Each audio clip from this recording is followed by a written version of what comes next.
हे भगवान, मेरे बेटे को कभी किसी के सामने झुकना ना पड़े। और केशव सोचता है, मेरा बेटा तो दुनिया जीतेगा, उसके पास सब कुछ है। लेकिन समय चुपचाप सब देख रहा था। एक पिता अपने पैसे पर भरोसा कर रहा था तो दूसरा अपने बेटे की मेहनत पर। समय बीतता गया। स्कूल में वार्षिक प्रतियोगिता की घोषणा हुई। यह प्रतियोगिता पूरे शहर के स्कूलों के बीच थी, जिसमें पढ़ाई, सामान्य ज्ञान और विज्ञान प्रोजेक्ट का मूल्यांकन होना था। विजेता को इनाम में एक स्मार्ट मोबाइल मिलने वाला था। स्कूल में हलचल थी, हर बच्चा तैयारी में लगा था। चिराग की आंखों में चमक थी, जबकि राहुल के चेहरे पर आत्मविश्वास से ज्यादा लापरवाही थी। बच्चों, यह प्रतियोगिता आसान नहीं है। जो मेहनत करेगा वही जीतेगा। इनाम में मोबाइल दिया जाएगा, लेकिन याद रखो, असली इनाम आपकी मेहनत है। यह सुनते ही चिराग के मन में एक लक्ष्य बन गया। अगर मैं ये मोबाइल जीत जाऊं तो पापा को मेरे लिए पैसे खर्च नहीं करने पड़ेंगे और मैं पढ़ाई भी अच्छे से कर पाऊंगा। उसी समय राहुल अपने दोस्तों के साथ खड़ा था। अरे यार, मोबाइल के लिए इतना टेंशन क्यों लेना? मैं तो पापा से बोल दूंगा, नया मॉडल दिला देंगे। लेकिन जीतने का मजा अलग होता है। अरे मेरे लिए जीत हार क्या, मेरे पास सब कुछ पहले से है। घर आकर चिराग देर तक पढ़ाई करता रहा। लालटेन की जगह अब उसने पुराने बल्ब के नीचे बैठकर नोट्स बनाए। सुजाता उसे चुपचाप देखती रही। बेटा, ज्यादा थक मत जाना, आंखों का ध्यान रखना। माँ, बस थोड़ी और मेहनत, इस बार मैं जरूर जीतूंगा। बेटा, मेहनत कभी बेकार नहीं जाती, चाहे जीते या नहीं, मुझे तुझ पर गर्व है। प्रतियोगिता का दिन आ गया। बच्चे परीक्षा दे रहे थे। चिराग का ध्यान पूरी तरह प्रश्नों पर था। राहुल बीच बीच में घड़ी देख रहा था। कुछ दिनों बाद परिणाम घोषित हुआ। इस साल की प्रतियोगिता का विजेता है चिराग भुवेश कुमार। पूरे हॉल में तालियां गूंज उठी। चिराग की आंखों में खुशी के आंसू थे। धन्यवाद सर, मैं ये नाम अपने माता पिता को समर्पित करता हूँ। वो मोबाइल लेकर घर पहुंचता है। पापा, माँ, देखो मैं जीत गया। बेटा, तूने तो मेरा सिर गर्व से ऊंचा कर दिया। भगवान तुझे हमेशा खुश रखे, ये तेरी मेहनत का फल है। दूसरी ओर राहुल घर आकर जिद पर अड़ गया। पापा, मुझे आईफोन 17 प्रो मैक्स चाहिए, अभी चाहिए। अभी तो तेरे पास फोन है, इतनी महंगी चीज की क्या जरूरत? मुझे वही चाहिए, नहीं तो मैं स्कूल नहीं जाऊंगा। ठीक है बेटा, कल ही ले आऊंगा। आप हर बार उसकी जिद मान लेते हैं, बच्चा बिगड़ जाएगा। मेरा बेटा है, उसे सब कुछ मिलेगा। अगले दिन राहुल के हाथ में नया आईफोन 17 प्रो मैक्स था। वो स्कूल में उसे दिखाता फिर रहा था। देखो, नया मॉडल पापा ने दिलाया है। उसी समय चिराग चुपचाप अपने जीते हुए मोबाइल से पढ़ाई से जुड़ी चीजें देख रहा था। एक दिन केशव और भुवेश आमने सामने मिल गए। अरे भुवेश, बच्चे को मोबाइल मत इस्तेमाल करने देना, बिगड़ जाएगा। आजकल बच्चे फोन से ही खराब होते हैं। साहब, मोबाइल बिगाड़ता नहीं, इस्तेमाल करने का तरीका बिगाड़ता है। मेरे बेटे को पढ़ाई के लिए जरूरत है तो वो इस्तेमाल करेगा। अरे देख लेना, बाद में पछताओगे। मुझे अपने बेटे पर भरोसा है। चिराग सच में मोबाइल का उपयोग पढ़ाई के लिए करता था। ऑनलाइन लेक्चर, नोट्स और क्विज। उसका समय सार्थक था। पापा ने मुझ पर भरोसा किया है, मुझे उसे टूटने नहीं देना। दूसरी ओर राहुल का आईफोन, गेम्स, सोशल मीडिया और वीडियो में ही व्यस्त था। आज नया गेम डाउनलोड करूंगा और ये नया खिलौना भी चाहिए, पापा से बोल दूंगा। जो भी वो मांगता तुरंत मिल जाता। पैसे, खिलौने, गैजेट, सब कुछ। मीना धीरे धीरे अंदर से टूटने लगी थी। आपने उसे सब कुछ दिया, लेकिन जिम्मेदारी नहीं सिखाई। अरे बच्चे हैं, बड़े होकर संभल जाएंगे। उधर चिराग अपने पिता की हालत समझता था। आप चिंता मत करो, मैं स्कॉलरशिप लाऊंगा, आपकी मेहनत रंग लाएगी। बेटा, बस सच्चाई और मेहनत का साथ मत छोड़ना। समय दोनों घरों में अलग अलग दिशा में बह रहा था। समय की रफ्तार किसी के लिए नहीं रुकती। धीरे धीरे दोनों बच्चे बड़े होने लगे। चेहरे पर मासूमियत कम हो रही थी और जिंदगी के रास्ते अलग अलग दिशा में मुड़ने लगे थे। राहुल अब किशोरावस्था से निकलकर जवान होने की दहलीज पर था। उसके दोस्त बदल गए थे। स्कूल के बाद देर रात तक बाहर रहना, पार्टी करना, नई नई जगह घूमना, ये सब उसकी दिनचर्या बन गया था। यार, आज भी रात को मिलते हैं, घर पर बोल दूंगा ग्रुप स्टडी है। पापा तो मुझ पर आंख बंद करके भरोसा करते हैं। अरे तू तो बड़ा खिलाड़ी है, तेरे पापा को कुछ पता ही नहीं चलता। उन्हें पता चलेगा भी कैसे, जो कहता हूँ मान लेते हैं। रात के 12, 1, 2 बज जाते हैं। राहुल देर रात घर लौटता है। राहुल, इतनी देर फोन भी नहीं उठाया, कहाँ था तू? अरे मम्मी, कितनी बार बताया, ग्रुप स्टडी थी, एग्जाम आने वाले हैं। आप ही चाहती हो ना कि मैं टॉप करूं। बेटा, ग्रुप स्टडी ठीक है, लेकिन रोज रोज इतनी देर। आपको मुझ पर भरोसा नहीं है क्या? तभी केशव बाहर आता है। अरे भाग्यवान लड़का, पढ़ाई कर रहा है, मेहनत कर रहा है, उसे क्यों परेशान करती हो? मेरा बेटा रात रात भर पढ़ता है। केशव की आंखों में गर्व था, लेकिन सच से वो अनजान था। दूसरी ओर चिराग अब कॉलेज जाने लगा था। दिन में कॉलेज, शाम को ट्यूशन पढ़ाना और रात में खुद पढ़ाई करना, यही उसकी जिंदगी थी। बेटा ज्यादा मेहनत मत कर, शरीर भी संभालना पड़ता है। पापा, आपने कभी मेहनत से मुंह नहीं मोड़ा, तो मैं कैसे पीछे हट जाऊं? बस कुछ साल और। भगवान तुझे सफलता दे, तू हमारा सहारा है। पड़ोस की सुषमा, कांति, माधवी और रागिनी अक्सर दोनों घरों की बातें आपस में करती थी। देखो तो केशव का लड़का रोज देर रात आता है, कुछ तो गड़बड़ है। हाँ, मैंने भी कई बार देखा है, गाड़ी में दोस्तों के साथ हंसते गाते। और उधर चिराग सुबह सुबह भी किताब लेकर बैठा रहता है। फर्क तो साफ दिखता है, लेकिन केशव जी को कौन समझाए। एक दिन मोहल्ले में बातचीत के दौरान केशव फिर से भवेश को ताना मार देता है। अरे भवेश, मेरा बेटा देखो रात रात भर पढ़ाई करता है, बड़े कॉलेज की तैयारी कर रहा है, और तुम्हारा बेटा अभी भी किताबों में ही उलझ। जिंदगी में आगे बढ़ने के लिए सिर्फ पढ़ाई नहीं, दिमाग भी चाहिए। साहब, मेरा बेटा अपने रास्ते पर चल रहा है, मुझे उस पर भरोसा है। भरोसा? अरे भरोसे से पेट नहीं भरता। भवेश चुप रह जाता है। उसके चेहरे पर दर्द था, लेकिन आत्मसम्मान भी। उधर राहुल की संगत और खराब होती जा रही थी।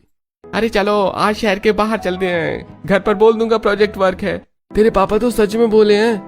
अरे भोले नहीं, मुझ पर फिदा है। सुबह 4 बजे वो घर लौटता है। राहुल बेटा, ये कैसी पढ़ाई है जो सुबह तक चलती है? मम्मी प्लीज ड्रामा मत करो। अरे भगवान, बड़े लक्ष्य पाने के लिए मेहनत करनी पड़ती है, मेरा बेटा कुछ बड़ा करेगा। सुषमा एक दिन मीना से बात करती है। मैं समझती हूँ, मैं समझाती हूँ, लेकिन मेरी एक नहीं चलती। दूसरी ओर चिराग अपने पिता के साथ खेत पर भी मदद करता है। बेटा तू शहर जाकर पढ़ाई कर, खेत मैं संभाल लूंगा। पापा, जब तक आप मेहनत कर रहे हो, मैं भी पीछे नहीं हटूंगा। साल बीतते गए, दोनों बच्चे जवान हो गए। केशव के बालों में सफेदी आने लगी थी, लेकिन वो अब भी मेहनत कर रहा था। बस कुछ साल और, फिर राहुल बिजनेस संभालेगा।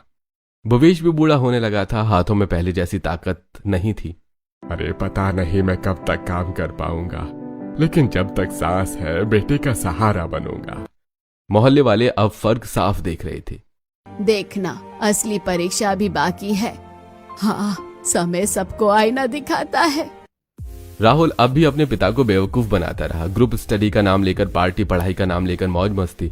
और चिराग अब भी किताबों में डूबा रहा। उसका लक्ष्य साफ था। दोनों पिता बूढ़े हो रहे थे, लेकिन उम्मीद नहीं छोड़ी थी। मेरा बेटा मेरा नाम रोशन करेगा। हे भगवान, मेरे बेटे को सही रास्ते पर रखना। एक घर में अंधा विश्वास था, दूसरे में सच्ची मेहनत। समय के साथ कई साल और बीत गए। दोनों घरों के बच्चे अब पूरी तरह से जवान हो चुके थे। जिम्मेदारियों का समय आ चुका था। सपनों की परीक्षा अब असल जिंदगी में होने वाली थी। एक सुबह केशव ने घर में एक बड़ी घोषणा की। सुनो मीना, मैंने फैसला कर लिया है कि राहुल को लंदन भेज रहा हूँ। वहाँ बिजनेस मैनेजमेंट पढ़ेगा, विदेश की डिग्री होगी तो कंपनी और भी ऊंचाइयों पर जाएगी। लंदन? इतनी दूर? क्या वो संभाल पाएगा खुद को? अरे मेरा बेटा है, उसे किसी चीज की कमी नहीं होगी। पैसे की चिंता मत करो, जो भी खर्च होगा मैं उठा लूंगा। पापा आप देखना, मैं लंदन जाकर लाइफ सेट कर दूंगा। यहाँ से बड़ी दुनिया है वहाँ। कुछ ही महीनों में राहुल लंदन चला गया और महंगे कॉलेज, नया अपार्टमेंट, लग्जरी लाइफ, सब कुछ उसके पास था। उधर भवेश के घर में अलग ही चर्चा चल रही थी। पापा, मैं IAS की तैयारी करना चाहता हूँ, देश की सेवा करना चाहता हूँ। ये आसान नहीं होगा, लेकिन मैं पूरी कोशिश करूंगा। बेटा ये बहुत बड़ा सपना है, लेकिन अगर तूने ठान लिया है तो मैं पीछे नहीं हटूंगा। बेटा, हम गरीब जरूर हैं, लेकिन तेरे सपने छोटे नहीं हैं। हम तेरे साथ हैं। चिराग शहर जाकर कोचिंग ज्वाइन करता है। फीस बहुत ज्यादा थी। पापा, कोचिंग की फीस बहुत है, रहने खाने का खर्च भी। अगर मुश्किल हो तो मैं पार्ट टाइम काम कर लूंगा। अरे नहीं बेटा, तेरा काम सिर्फ पढ़ाई है, पैसों की चिंता मत कर। लेकिन पैसे कहाँ से आए? खेत की आमदनी सीमित थी। एक रात भवेश और सुजाता आपस में बात कर रहे थे। सुनिए, इतना पैसा कहाँ से आएगा? घर भी चलाना है।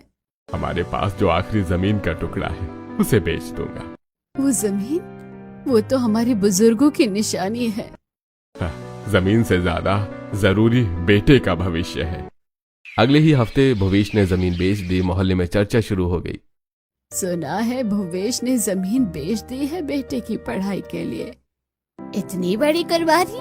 भगवान करे उसका बेटा कामयाब हो। असली माँ बाप वही है जो अपने बच्चों के लिए सब छोड़ दे। लेकिन केशव जी तो इसका मजाक उड़ाएंगे। और वही हुआ। भवेश, सुना है जमीन बेच दी? इतना भरोसा है बेटे पर? अरे आईएएस बनना बच्चों का खेल नहीं है। हाँ साहब, जमीन बेच दी, लेकिन मेरा बेटा कर दिखाएगा, मुझे उस पर पूरा यकीन है। अरे सपने देखना आसान है, हकीकत बहुत कठोर होती है। हकीकत मेहनत से बदलती है और मेरा बेटा मेहनती है। चिराग शहर में छोटे कमरे में रहकर पढ़ाई में जुट गया। दिन रात किताबें, नोट्स, टेस्ट सीरीज। माँ चिंता मत करना, मैं पूरी ताकत लगा रहा हूँ। बेटा खाना समय पर खा लेना और हिम्मत मत हारना। बेटा पैसे की जरूरत हो तो बता देना, मैं हर महीने भेजता रहूंगा। भुवेश हर महीने जैसे तैसे पैसे जुटाकर बेटे को भेज देता, कभी उधार, कभी मजदूरी बढ़ाकर। उधर केशव हर महीने लाखों रुपए राहुल को लंदन भेजता। मेरा बेटा विदेश में पढ़ रहा है, खर्च चाहे लाखों का हो, मुझे फर्क नहीं पड़ता। पता नहीं वो वहाँ सही राह पर है या नहीं। उसे सब आता है, विदेश का एक्सपोजर ही अलग होता है। लंदन में राहुल की जिंदगी पढ़ाई से ज्यादा पार्टी और घूमने में बीत रही थी। पापा पैसे भेजते रहते हैं, लाइफ एंजॉय करनी चाहिए। इधर चिराग की जिंदगी सादगी और अनुशासन से भरी थी। पापा ने जमीन बेच दी, मुझे यह कुर्बानी बेकार नहीं जाने देनी। मोहल्ले में चर्चा जारी थी।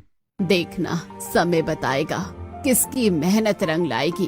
पैसा सब कुछ नहीं होता, लेकिन केशव जी को अभी भी भरोसा है कि उनका बेटा सबसे आगे है।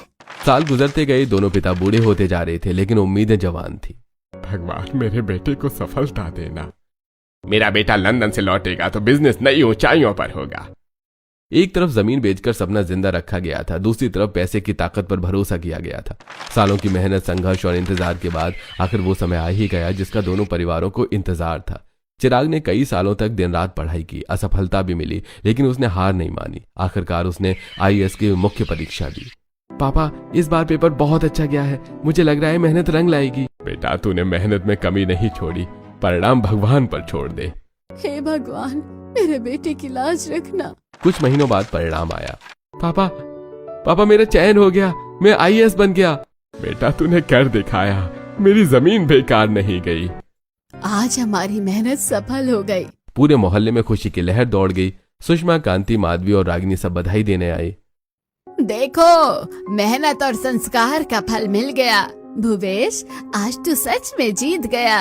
उधर दूसरी ओर राहुल लंदन से लौटकर अपने पिता का बिजनेस संभालने लगा था। अब मेरा बेटा कंपनी चलाएगा, मैंने जो साम्राज्य बनाया है वो उसे और ऊंचा ले जाएगा। पापा आप चिंता मत करो, सब संभाल लूंगा मैं। लेकिन राहुल का ध्यान बिजनेस से ज्यादा पार्टियों, दोस्तों और दिखावे में रहता था।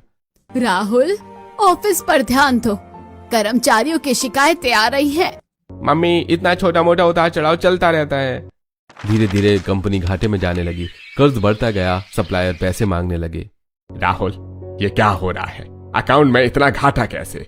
पापा मार्केट डाउन है, सब ठीक हो जाएगा। लेकिन हालात बिगड़ते गए। बैंक ने नोटिस भेज दिया, कंपनी की नीलामी की तारीख तय हो गई। मैंने जिंदगी भर की मेहनत से यह बिजनेस खड़ा किया था, अब सब खत्म हो जाएगा। काश हमने समय रहते राहुल को समझाया होता। खबर पूरे शहर में फैल गई। केशव का बिजनेस नीलाम होने वाला है। समय किसी का घमंड नहीं छोड़ता। नीलामी के दिन केशव बैंक के बाहर खड़ा था, चेहरे पर पछतावा और आंखों में बेबसी थी। थोड़ा समय दे दीजिए, मैं पैसे की व्यवस्था कर दूंगा। नियम सबके लिए एक जैसे हैं भाई। तभी वहां एक सरकारी गाड़ी आकर रुकती है। उससे आईएएस अधिकारी चिराग उतरता है। इस नीलामी की प्रक्रिया फिलहाल रोकी जाए, कुछ तकनीकी जांच बाकी है। जी सर। केशव और राहुल हैरान रह जाते हैं। चिराग तुम? अंकल कानून के तहत अगर रीस्टार्ट की संभावना हो तो नीलामी रोकी जा सकती है, मैंने वही प्रक्रिया शुरू की है। मैंने गलती की, मैंने पापा की मेहनत को हल्के में ले लिया। कुछ समय मिला, बिजनेस फिर से शुरू हुआ। भवेश मैंने जिंदगी भर तुम्हें नीचा दिखाया, आज तुम्हारे बेटे ने मेरी इज्जत बचाई, मुझे माफ कर दो। केशव पड़ोसी का फर्ज था और बेटे ने इंसानियत निभाई है। अंकल गलती हर इंसान से होती है, सुधार लेना ही असली जीत है। चिराग मैंने तुम्हारा मजाक उड़ाया था, आज समझ आया असली ताकत क्या होती है। अब मैं मेहनत करूंगा, अब सब ठीक हो जाएगा। उस दिन के बाद राहुल सच में बदल गया। वो ऑफिस में समय देने लगा, कर्मचारियों से सीखने लगा। आज समझ आया, असली दौलत पैसा नहीं, संस्कार और मेहनत है। और असली जीत वही है जब सब साथ खुश रहे। मोहल्ले में फिर से खुशी लौट आई। अब कोई ताना नहीं था, सिर्फ सम्मान था। दोनों परिवार साथ बैठकर त्योहार मनाने लगे। समय ने सबको सबक सिखाया, घमंड टूट सकता है लेकिन मेहनत और संस्कार कभी नहीं हारते। और अब दोनों घरों में सच्ची खुशी बस गई।